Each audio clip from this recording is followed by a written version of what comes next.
Amém? Abra sua Bíblia em Efésios, capítulo de número 1.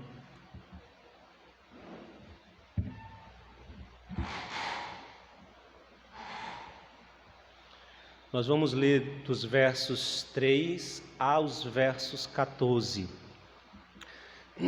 E já quero deixar aqui descrito para os irmãos, assim como foi no domingo passado. Os irmãos têm percebido, a gente tem dado uma pausazinha nas ministrações de Lucas no domingo, né? Mas nós vamos retornar, viu? Não se preocupe, nós vamos retornar às ministrações de Lucas, para finalizar o livro de Lucas. Mas, assim como no domingo passado, essa mensagem, ela não será uma mensagem expositiva, como sempre nós temos pregado, mas ela será uma mensagem temática, onde nós abordaremos um tema específico, faremos a leitura do texto e trabalharemos com o tema, abordando outros textos e colocando as proposições para que nós possamos ir desenvolvendo e entendendo aquilo que eu proponho falar hoje para a igreja. Amém?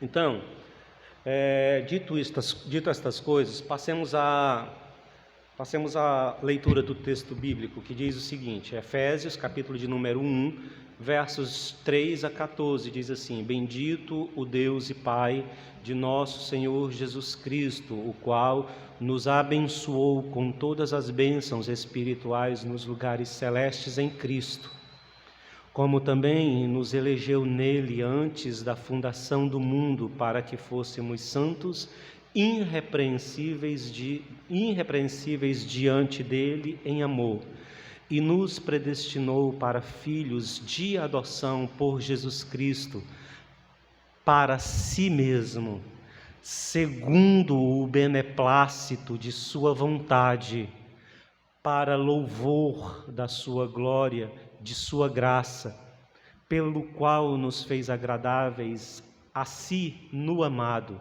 em quem temos a redenção pelo seu sangue, a remissão das ofensas, segundo as riquezas da sua graça, que ele fez abundar para conosco em toda a sabedoria e prudência, descobrindo-nos o ministério da sua vontade, segundo o seu beneplácito, que propusera em si mesmo, de tornar a congregar em Cristo todas as coisas, na dispensação da plenitude dos tempos, tanto as que estão nos céus, como as que estão na terra. Nele, digo, em quem também fomos feitos herança, havendo sido predestinados, conforme o propósito daquele que fez todas as coisas segundo o conselho da sua vontade, com o fim de sermos para louvor de sua glória, nós os que primeiro esperamos em Cristo, em quem também vós estáis, depois que ouvistes a palavra da verdade, o evangelho da vossa salvação, e tendo nele também crido, fostes selados com o Espírito Santo da promessa, o qual é o penhor da nossa herança, para a redenção da promessa adquirida, para louvor da sua glória. Amém? Um texto grande. O tema da nossa reflexão hoje é fundamentos de nossa salvação. Fundamentos de nossa salvação. E eu quero chamar a atenção aos irmãos para alguns textos que nós lemos, para alguns versos, algumas palavras que foram lidas aqui nesse texto e que são muito importantes e que conduzirão o nosso discurso ou mostrarão com mais clareza aquilo que nós queremos falar esta noite aos irmãos. E que frases são essas dentro desse capítulo, ou dentro desses versos, desses 11 versos? A primeira, ela se encontra lá no verso 4, você está com a sua Bíblia aberta? Ele diz assim, como também nos elegeu nele antes da fundação do mundo, para que fôssemos santos e irrepreensíveis diante dele em amor. E eu quero que você guarde essa palavra. Ele fez o que fez para que estejamos diante dele em amor. A segunda expressão que eu quero que os irmãos prestem atenção está no verso 5, que diz: e nos predestinou para filhos de adoção por Jesus Cristo para si mesmo. O que ele fez para si mesmo. A outra expressão ainda se encontra no verso 5, que diz: segundo o beneplácito da sua vontade, segundo aquilo que ele determinou fazer, segundo a sua santa vontade. A vontade de Deus foi que realizou a salvação, a redenção dos nossos pecados. A outra expressão que eu quero que você veja é a que está no verso 6, ele diz: ele fez isso pelo beneplácito da sua vontade, para louvor da sua graça. Verso 9, ele diz: descobriu-nos o ministério da sua vontade, segundo o beneplácito que propusera em si mesmo. No verso 11 ele diz: conforme o propósito daquele que fez todas as coisas segundo o conselho da sua vontade. E o verso 14, o verso 12 diz: com o fim de sermos para louvor da sua glória, nós que primeiro cremos e esperamos em Cristo. E o verso 14 ele diz lá no final: para louvor da sua glória novamente. Então, nesses 11 versos, ele expressa a vontade de Deus 3 vezes e expressa o louvor e a glória de Deus 3 vezes e descreve o beneplácito, o favor de Deus 2 vezes sobre a ação em amor de Deus de nos conceder remissão, perdão e redenção. Então, são essas coisas que orientarão a nossa reflexão esta noite. Eu quero falar sobre fundamentos. Quais são os fundamentos da nossa salvação? E os fundamentos da nossa salvação, elas se encontram no amor de Deus, elas se encontram na vontade de Deus e na glória do nome de Deus. Amém, irmãos? Então, partindo logo para a nossa reflexão, eu quero introduzir a minha fala dizendo que a salvação ofertada por Deus aos homens, porque se há algo que é real para a humanidade, é que Deus em Cristo Jesus ofertou a homens, mulheres, jovens e crianças a salvação de seus pecados, a remissão de seus pecados, os serem salvos, os serem livres de um juízo vindouro que se aproxima sobre a humanidade. Mas Deus, em bondade e misericórdia, ofertou aos homens livrar-se desta condenação. E esta salvação, ela foi ofertada e foi dada graciosamente para nós, não porque existia alguma coisa em Deus que precisava ser suprida. Eu quero que você entenda isso. Deus não nos deu a salvação, Deus não nos outorgou a redenção dos nossos pecados, porque existia em Deus uma necessidade, e isso aqui, irmãos, é fundamental entender. O que eu quero dizer com isso? Não é que Deus estava em uma crise existencial na eternidade, não é que o ser divino estava lá na eternidade sozinho, sem ninguém, num nível de depressão, de solidão, e ele decidiu então criar homens, criar seres humanos e redimi-los dos seus pecados, porque se assim não o fizesse, ele iria ficar a eternidade só. Não é que existia em Deus alguma necessidade. Deus não precisa do meu louvor, do seu louvor, da sua oração. Deus é completo em si.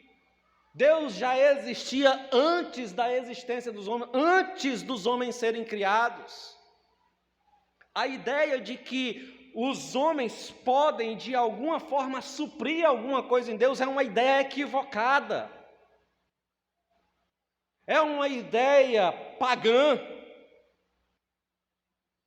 Você sabe quais são os deuses que precisam da oração, da adoração e do louvor dos homens para que eles permaneçam existindo? São os deuses gregos. Os deuses gregos precisam da adoração dos homens para continuar existindo. Se os homens deixarem de adorar os deuses, eles deixam de existir. Deixa eu lhe dar uma indicação de uma série bem bacana, um entretenimento bem bacana que aborda esse tema. Deuses americanos, acho que o nome é American Gods, né? Deuses americanos ou alguma coisa assim. Essa série, se eu não me engano, está na Netflix.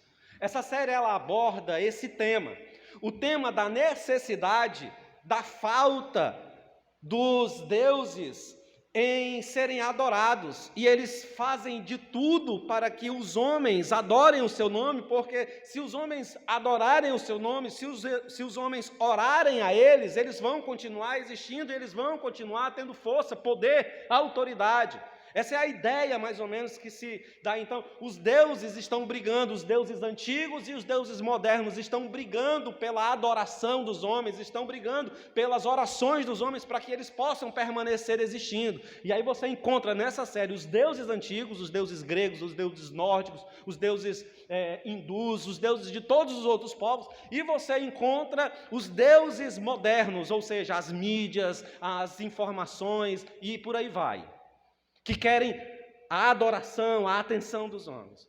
Mas o Deus cristão, o Deus bíblico, o Deus verdadeiro, o Deus que criou os céus e a terra, aquele que deu origem a todas as coisas, ele é pleno e perfeito e não precisa de nada. Então, a nossa redenção não nos foi dada porque Deus precisava de nós, porque Deus precisava de homens adorando o seu nome. Não, isso é uma ideia equivocada. Também a nossa redenção não nos foi dada, a nossa salvação não nos foi ortogada, porque Deus viu em nós, seres humanos, alguma coisa que lhe agradasse. Esse também é um fundamento muito importante de ser observado. Porque existe uma compreensão espalhada na mentalidade humana de que ou Deus precisa de nós e nos redimiu, ou Deus olhou para nós e viu em nós alguma coisa boa e conduziu, moveu seu coração a promover a redenção de nossas vidas. Mas pelo contrário, irmãos, não há nada na humanidade que seja atraente a Deus, que mova a mão de Deus em nosso favor. Não existe bondade, beleza, ética, moralidade ou qualquer coisa em nós que possa mover a mão de Deus em nosso favor. A Bíblia, ela é enfática quando ela se refere à natureza do homem, quando ela se refere às coisas que se encontram no coração do homem. Você está com sua Bíblia aí? Abra aí no capítulo 5 de Gênesis, para você ver o que é que as Escrituras falam sobre o caráter, sobre a natureza, sobre o coração do homem. Para que nós tenhamos aqui a certeza de que não existem coisas em nós que possam chamar a atenção de Deus em nosso favor, a fim de que Ele envie sobre nós a redenção dos nossos pecados. Capítulo 6 de Gênesis, verso de número 5, diz assim: diz que a maldade do homem se multiplicou sobre a terra, de forma que todos os pensamentos dos homens eram continuamente maus. O coração do homem é perverso, continuamente produzindo males, pensamentos equivocados, perversos. Efésios, o livro que nós acabamos de... O livro do qual nós tiramos o texto que nós lemos, no capítulo 2, o verso de número 4, afirma que os homens eram, por natureza, filhos da ira de Deus, por causa da transgressão, por causa da perversidade, por causa da iniquidade com a qual nós nos embrenhamos e desenvolvemos a nossa vida. Entretanto, irmãos, a despeito de tanta desobediência de nossa parte, a despeito de tanta rebeldia e de tanto ódio declarado no nosso coração contra Deus, Deus resolveu aniquilar o pecado sobre o mundo. Deus resolveu promover remissão de homens e mulheres, de jovens e de crianças envoltos no pecado original de rebeldia. Deus decidiu fazer isso. E Ele decidiu não porque tinha alguma necessidade da nossa adoração e de nossa companhia, não porque viu em mim, em você, em nós alguma coisa que movesse a sua mão em nosso favor, não. Ele simplesmente fez por sua santa vontade. A pergunta que nós precisamos fazer aqui nesse discurso, a pergunta que pode mover a nossa atenção para entender isso aqui que eu estou apresentando é: o que foi que motivou o ser divino? O que foi que levou esse ser que é autossuficiente, esse ser que é eterno, que é coberto de majestade? O que foi que levou este ser excelso, ímpar, a olhar para a raça humana, olhar para homens perversos, para homens caídos, tomados de iniquidade, cobertos de pecado, e decidir livrá-los da condenação? Irmãos, o salmista olha para os céus, lá no Salmo de número 8, verso de número 4, o salmista, perplexo pela bondade, pela misericórdia, pelo favor de Deus, consciente da sua perversidade, da sua vileza, o salmista olha para os céus e pergunta: quem é o homem para que o Senhor se lembre dele? Quem é o filho do homem para que o Senhor o visite? Quem somos nós para que o Senhor se mova em favor de nós e livre-nos de um juízo eminente que se apresenta? Irmãos, a resposta, a única resposta para esta pergunta é que a redenção, a salvação, a restauração de toda a criação, presta atenção no que eu estou dizendo, a redenção, a restauração de toda a criação, incluindo os homens, foi feito para a glória de Deus. O fundamento que garante a mim e a você a remissão e a restauração das coisas criadas é a glória de Deus. Deus fez dessas coisas para revelar, para mostrar ao mundo a sua santa glória. Ou seja, irmãos, o que eu estou querendo dizer é que toda a criação e tudo que ocorre dentro desta criação glorifica a Deus. Preste atenção, ainda que a minha mente, que a sua mente limitada, ainda que a nossa mente fraca, ainda que a nossa mente escravizada a uma lógica cartesiana não consiga entender como todas as coisas na criação glorificam a Deus, assim elas são. Mesmo que eu não entenda, tudo glorifica a Deus. Ou glorifica a justiça de Deus, ou glorifica a misericórdia, a bondade e o amor de Deus. De forma que tudo que acontece glorifica a Deus. E aqui eu abro um parêntese. Abro um parêntese porque você que está sentado aí pode estar pensando: o que esse pregador está dizendo? As notícias são notícias de guerra. Não são mais rumores de guerra, mas são notícias reais de guerra.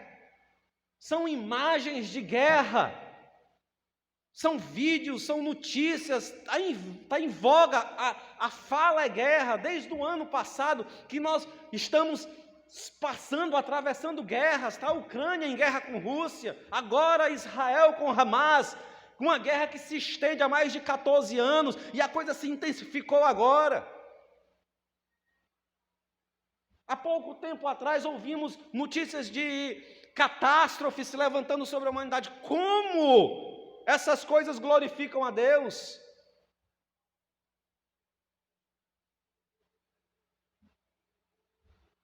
Talvez, como eu disse, nós estamos presos a uma lógica cartesiana e nós não entendemos as coisas bem.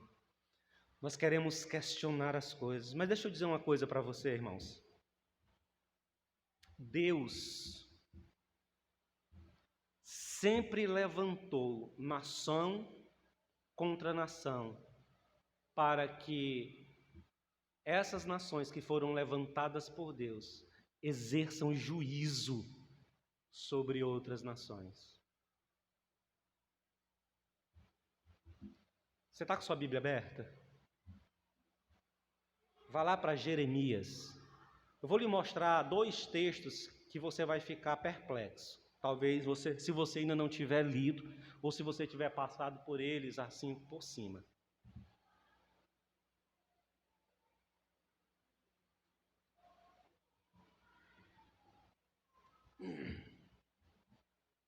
E isso pode fazer a gente se calar diante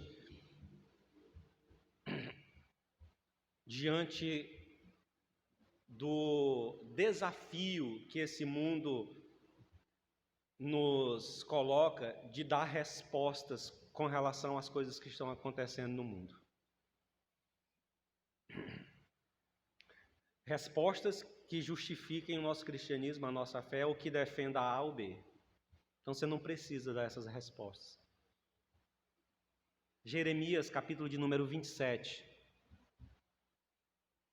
Eu estou pedindo para você abrir e eu nem abri, né, aqui. Desculpa, irmãos. Salmos.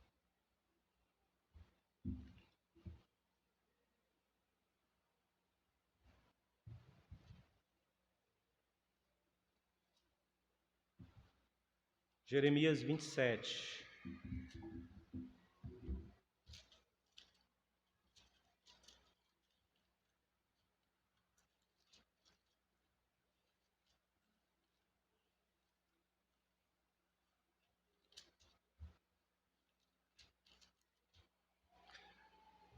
Verso 5, diz assim, verso 5 e verso 6, ele diz assim, ó: Eu fiz a terra, o homem e os animais que estão sobre a terra, por minha grande força e com meu braço estendi e os dei a quem me aprouve. Mas agora eu entregarei todas estas terras nas mãos de Nabucodonosor, rei da Babilônia, meu servo. Eu lhe entreguei também todos os animais do campo para servi-lo. Irmão, você sabe quem foi Nabucodonosor? Nabucodonosor foi um imperador que dominou toda a região da Mesopotâmia, na antiguidade, que devastou impérios. Nabucodonosor invadiu Jerusalém, destruiu a cidade, as muralhas e levou todo mundo cativo para a Babilônia. Deus levantou Nabucodonosor como um juiz sobre as nações daquela época, que viviam em impiedade. Anote para você ler em casa, Isaías 45, versos 1 a 7. Sabe do que é que esse texto trata? Esse texto trata do levantar de Ciro. Deus levantou Ciro para que Ciro dominasse sobre aquele lugar, sobre aquela região, destruindo impérios, destruindo nações, exercendo juízo sobre elas. E Deus diz, literalmente Deus diz na profecia de Isaías, Deus diz: assim como a chuva desce do céu, eu darei vitória a Ciro. Eu tenho levantado Ciro. Foi Deus que levantou Ciro. Irmãos, quando Israel assumiu a terra prometida, existiam povos naquele lugar. Deus levantou Israel para julgar aquelas nações que ali estivessem e dominar aquela região. Amém, irmãos? Então Deus sempre levantou nação e povos para exercer juízo sobre outros povos. Mas isso não é o suficiente, porque Deus sempre levantou as forças da natureza para exercer juízo sobre a impiedade dos homens. Você lembra do dilúvio? Você lembra de Sodoma e Gomorra? Você lembra das pragas do Egito? Então Deus sempre está no controle das coisas, e quando levanta-se nações e povos, e quando catástrofes da natureza ocorrem, essas coisas também glorificam a Deus, glorificam a justiça de Deus, exercendo juízo sobre a impiedade dos homens. Tudo é para a glória de Deus. Então deixe de estar quebrando cabeça, tentando dar respostas que justifiquem A, B ou C. Dê uma única resposta. As coisas que acontecem para a glória de Deus. Deus é o Criador. Ele domina. Ele tem nas suas mãos o controle de todas as coisas. Nós lemos o texto de Éfeso que fala sobre os santos conselhos de Deus. Santos conselhos que foram dados, realizados e feitos na eternidade antes de todas as coisas acontecerem. Não pense, irmãos, que a história dos homens está alheia à direção de Deus. Mesmo que você não entenda, mesmo que para você seja absurdo olhar para as coisas que estão acontecendo e pensar que Deus está no controle dessas coisas. Você não consiga entender e perceber, saiba que Ele está. E essas coisas glorificam o seu santo nome, glorificam a sua justiça. Amém?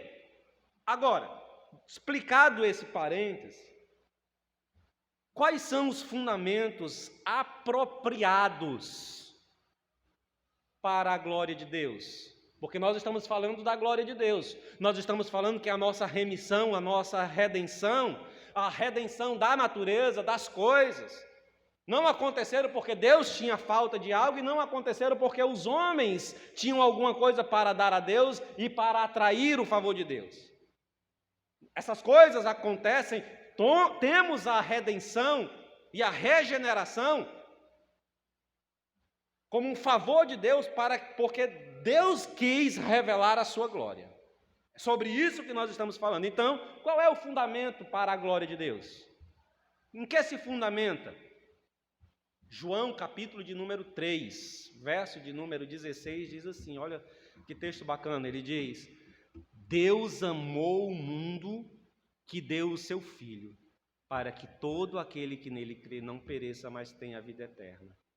Deus amou e deu o seu Filho.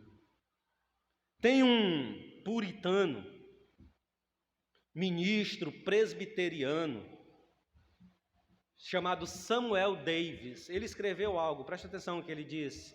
Ele disse assim: não foi isso amor? livre, rico, imerecido amor que proveu um Salvador para os culpados filhos dos homens?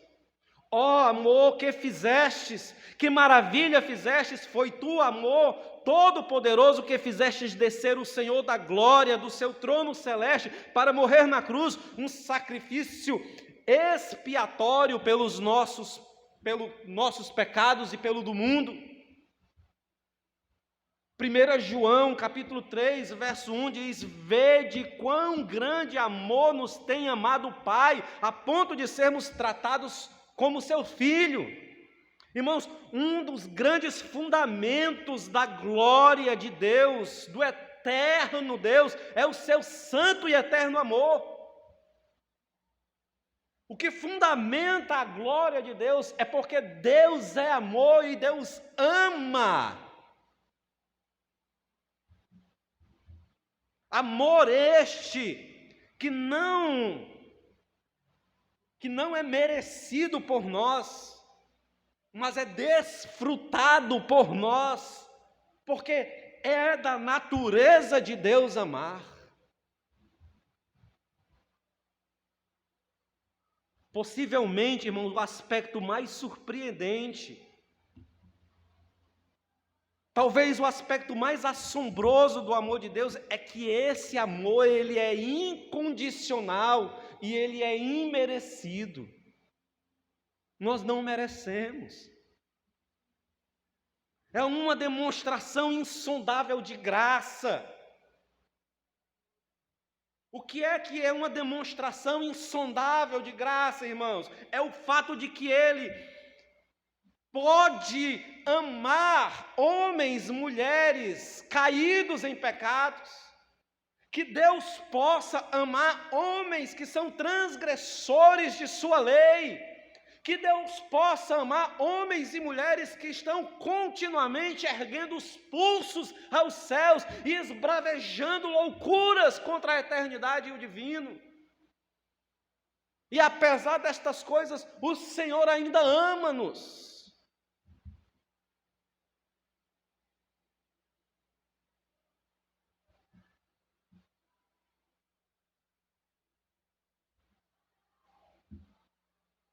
Nosso conhecimento de que o amor de Deus é totalmente imerecido, irmãos, é absolutamente essencial para que a gente possa ter uma compreensão adequada sobre esse amor.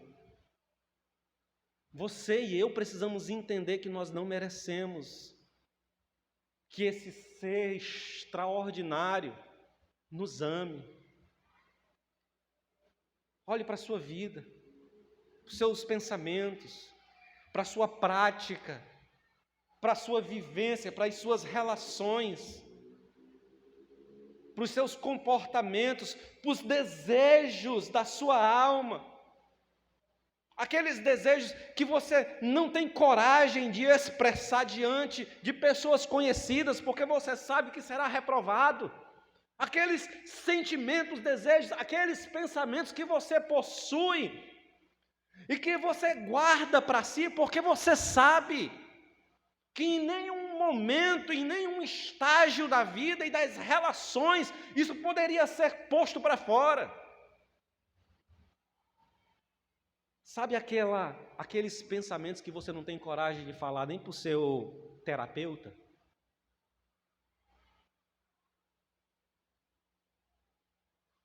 Aquelas pulsões que passam pelo seu coração, que você não tem nem coragem de falar para o seu terapeuta, para a sua psicóloga, se você tem algum psicólogo, se você faz alguma consulta. Porque você sabe que em nenhuma instância da vida essas coisas poderiam ser aceitas. Pois é, Deus conhece essas coisas e assim mesmo nos ama.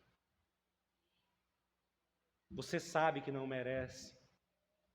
Você sabe que eu e você não merecemos o amor de Deus, mas Ele nos ama. E é esse amor, irmãos, que fundamenta a glória de Deus.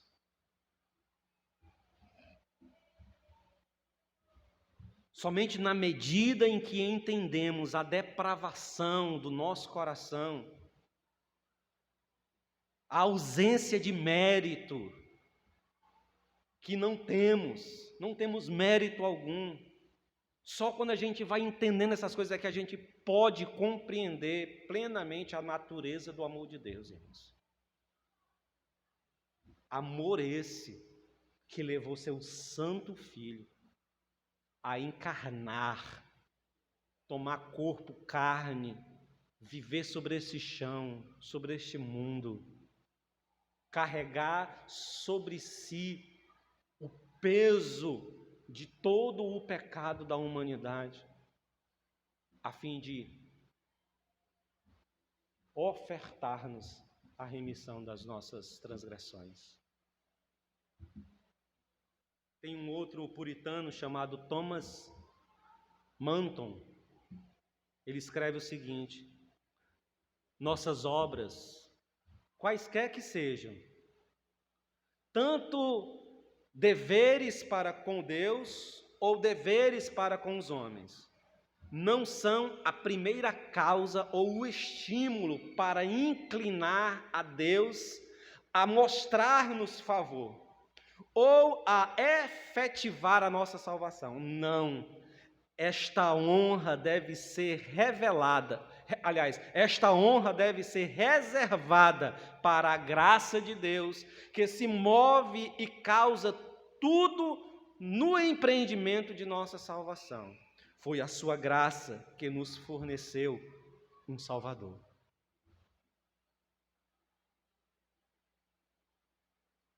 Agora, o fundamento da glória de Deus é o seu amor. Amém? Presta atenção no que eu estou dizendo. Eu estou dizendo que aquilo que nos deu, que nos trouxe salvação e remissão, não foi porque Deus tinha necessidade, não foi porque os homens tinham alguma coisa para atrair a vontade de Deus. A nossa salvação foi nos dada, a redenção foi nos dada para que Deus seja glorificado, para que Deus seja exaltado, para que o seu santo nome seja exaltado. Amém? E eu estou dizendo agora que o que sustenta, o que fundamenta essa glória é o seu santo amor, porque Deus é amor, e Deus ama os homens, Deus ama incondicionalmente, até mesmo homens que não merecem o amor de Deus, porque nós aqui revelamos, mostramos que não há nada em nós que seja agradável e que mova ou que desperte amor e sentimentos de amor por nós. Agora, a pergunta é: se o fundamento da glória de Deus é o amor, por que Ele quis nos amar? Deus amou, e por que Ele quis amar? Por quê, irmãos? Abra aí na sua Bíblia, Deuteronômio, capítulo de número 7. Lê comigo os 2 versos.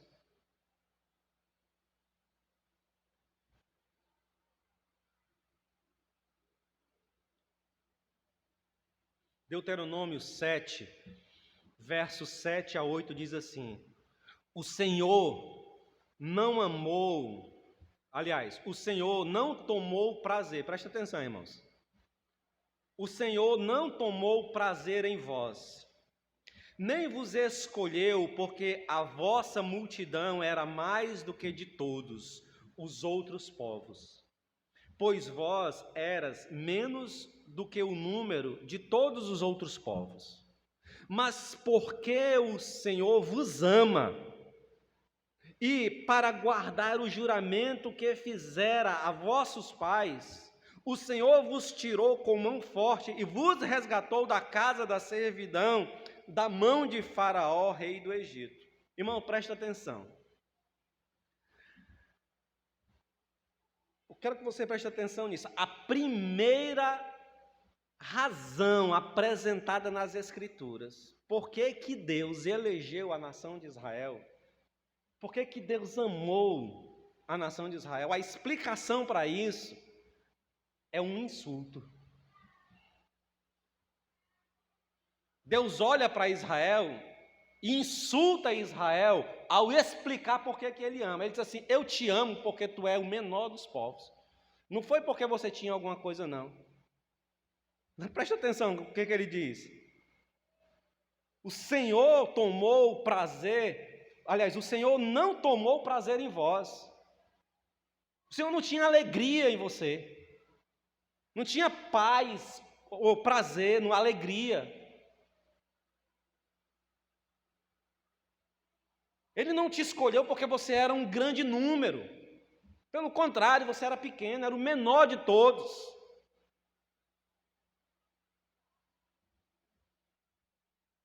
Senhor, é um insulto que Deus diz para Israel. A explicação que Deus dá a Israel, por que Deus ama Israel.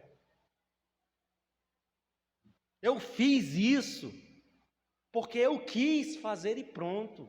Essa é a explicação que Deus dá. O foco aqui, irmãos, é mostrar o fundamento do amor de Deus. E esse fundamento está totalmente nele mesmo. Ele ama, porque é da sua natureza amar. Deus é amor. Agora, como é que esse amor é demonstrado? Porque amor, dentro da compreensão da nossa sociedade, é algo etéreo. É uma palavra, é um conceito, é uma ideia. Mas a expressão de amor nas Escrituras não é apenas uma ideia, uma filosofia, um conceito. É uma prática, é um ato, é um fato. Como esse amor se demonstra? O amor de Deus é demonstrado em palavras e em atos, em ação. Efésios, capítulo de número 2, verso de número 4 aos versos de número 7 diz: mas Deus, que é riquíssimo em misericórdia, pelo seu muito amor com que nos amou, estando nós ainda mortos nas nossas ofensas, nos vivificou juntamente com Cristo, pela graça sois salvos, e nos ressuscitou juntamente com Ele, e nos fez assentar nos lugares celestes em Cristo Jesus, para mostrar nos séculos vindouros as abundantes riquezas da sua graça, pela sua benignidade para conosco em Cristo Jesus. Presta atenção que o amor de Deus, ele é expresso em palavras. O texto aqui fala, ele fez. Deus, ele é riquíssimo em misericórdia pelo seu amor, com que ele nos amou, estando nós mortos das nossas ofensas. Ele fez o que? Ele nos vivificou juntamente com Cristo. Ele nos ressuscitou juntamente com Ele. Ele nos fez assentar nos lugares celestes em Cristo. Para quê? Para mostrar nos séculos vindouros as abundâncias das suas riquezas. Então, o amor de Deus, ele é expresso nas palavras e nos seus santos atos.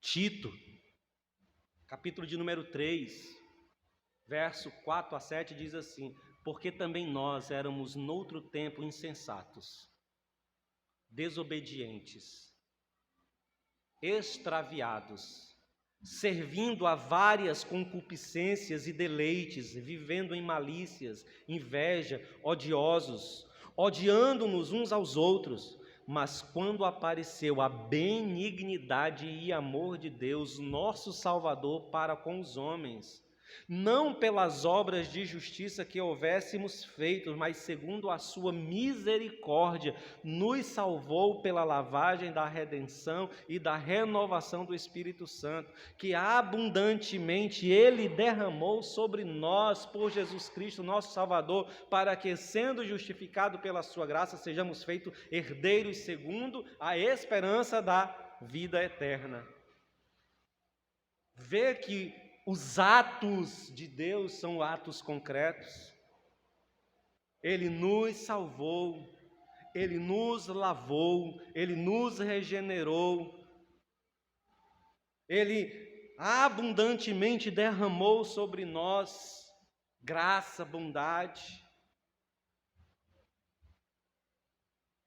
A primeira razão dada, irmãos, para a obra salvífica de Deus em nosso favor, em favor de homens e mulheres pecadores, é o amor de Deus e a sua benignidade. Porque Deus é benigno, porque Deus é amoroso. Deus decidiu, pela sua livre decisão, pela sua vontade, distribuir dons aos homens, livrá-los da condenação, ofertar-lhes remissão. 1 João capítulo 4, verso 10 diz: não é nisso está o amor. Não é que nós tenhamos amado a Deus, mas é que Ele nos amou a nós e enviou o Seu Filho para a propiciação dos nossos pecados. O amor de Deus se manifesta em atos. Ele enviou o Seu Filho. O amor de Deus é benigno sobre nossas vidas. O Seu Filho veio para nos dar a remissão e tirar de sobre nós o juízo. Neste grande dom está a mais alta expressão de amor, irmãos. É como se Deus tivesse feito tudo o que Ele pudesse fazer para revelar a sua bondade, a sua benignidade, o seu amor, salvando a mim e a você, salvando-nos dos nossos pecados, a fim de que o seu santo nome fosse glorificado. Glorificado pelos séculos dos séculos.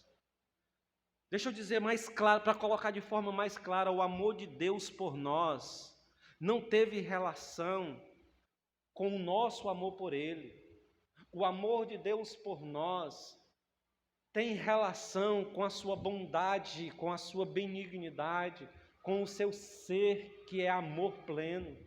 E é por essa razão que a criação é redimida em Cristo Jesus. Na manifestação clara do ato de amor de Deus em enviar Cristo Jesus sobre nós, de enviar seu Espírito sobre nós para preservar-nos, para selar-nos para o dia da redenção.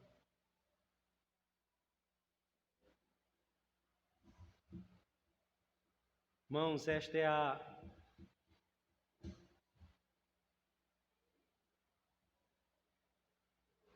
a maior informação que a humanidade pode ter.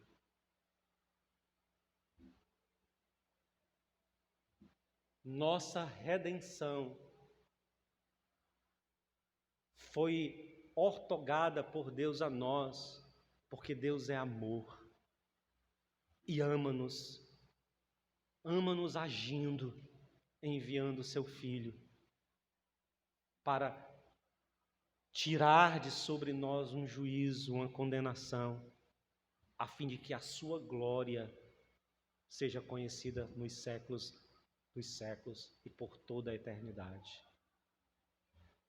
Os irmãos entendem isso? Me permita caminhar para finalizar esse sermão.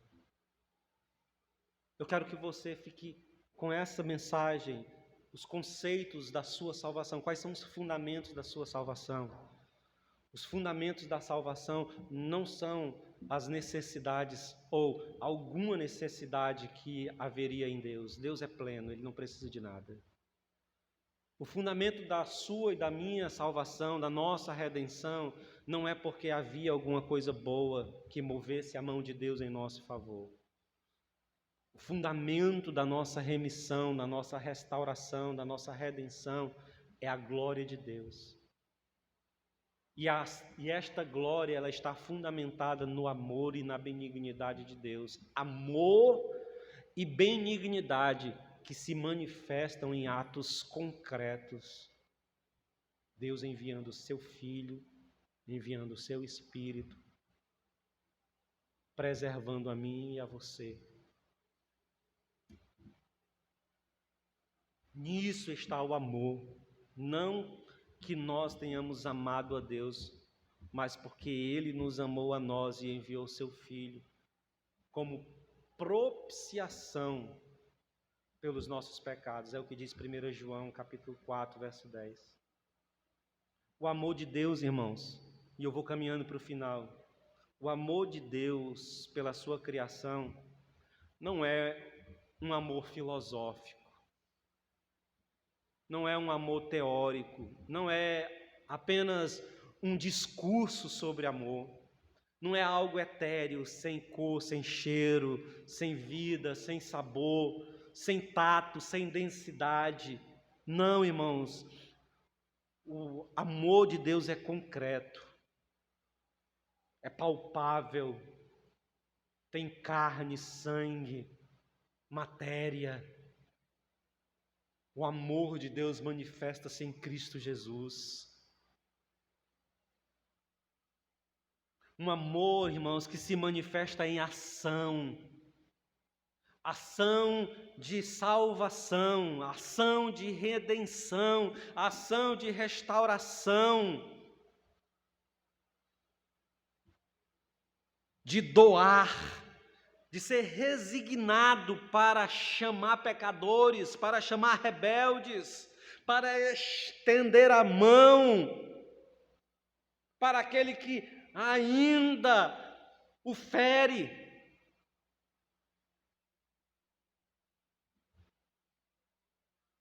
O Senhor tem chamado ainda pecadores, estendido a sua santa mão para pecadores, para homens e mulheres transgressores, homens e mulheres que ainda estão com o veneno do pecado vibrante no seu ser.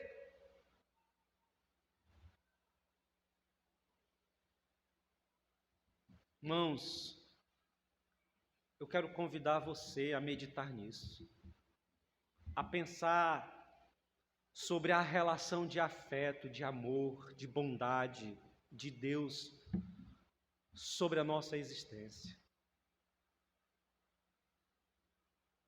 Sabe aquelas promessas de prazer transitório, de euforia, de alegria transitório que o pecado, que o mundo, que a carne, que o inimigo das nossas almas nos oferece? Tudo isso, irmão, perde o encanto, perde a cor, perde o sabor, perde a intensidade diante da compreensão que Deus nos ama. John Piper disse em uma das suas mensagens que aquilo que nos conduz ao pecado é a oferta de prazer que as coisas nos ofertam. O que nos faz pecar é a oferta de prazer. E que a única forma de nós nos livrarmos do poder do pecado é ter a compreensão de uma oferta de prazer melhor do que a oferta de prazer do pecado. O pecado oferta prazeres transitórios, o pecado oferta euforias passageiras, momentos, instantes, e isso nos atrai, nos aprisiona. Mas essas coisas são porque nós não temos entendido plenamente o amor de Deus e a presença de seu divino Espírito e do sacrifício de Cristo sobre nós. Se entendêssemos plenamente o tamanho, a largura, a profundidade, o comprimento do amor de Deus, nós descobriríamos prazeres eternos, satisfações eternas. euforia na alma eterna. E o pecado não seria mais atraente para nós. Ele não conseguiria mais nos aprisionar. Se descobríssemos como o amor de Deus é, se parássemos para meditar com verdade o tanto que Deus nos ama, ficaríamos constrangidos.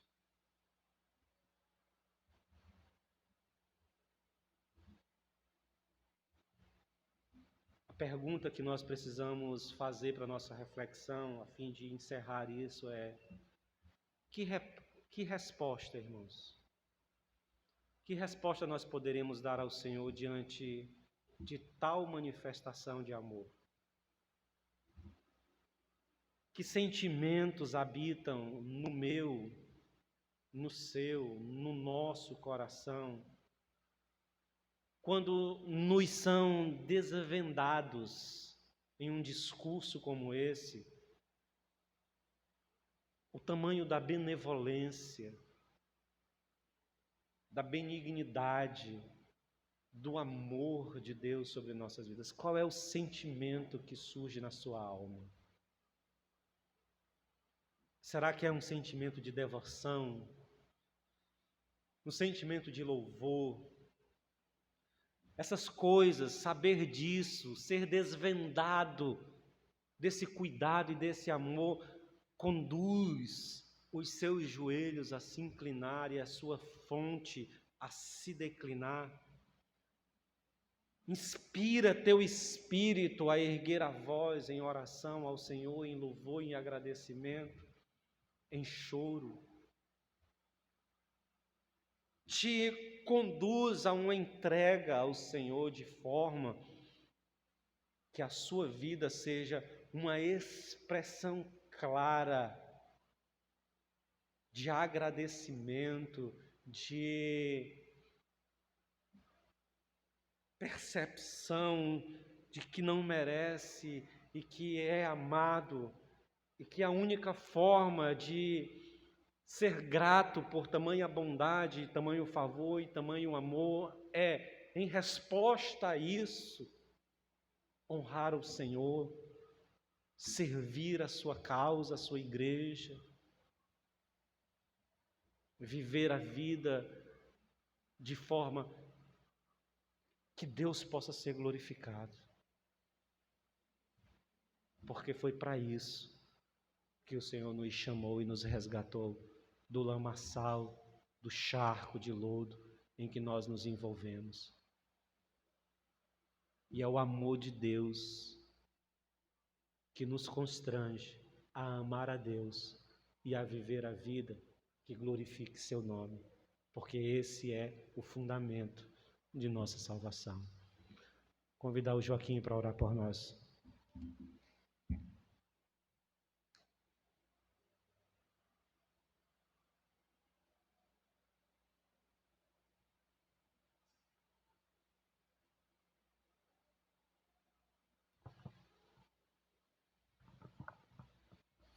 Amém. Vamos ficar de pé.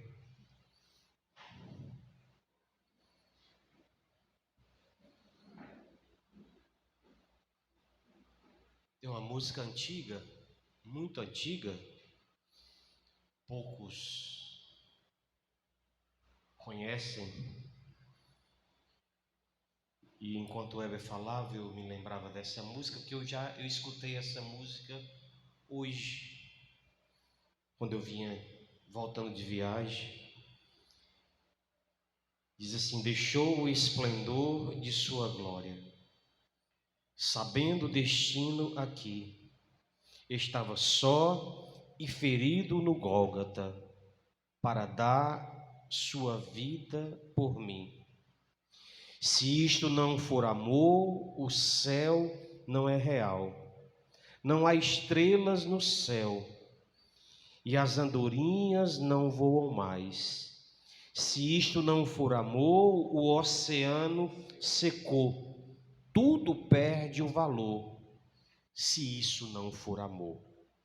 Mesmo na norte lembrou-se do ladrão que ao seu lado estava, com amor e ternura falou-lhe, no paraíso comigo estará.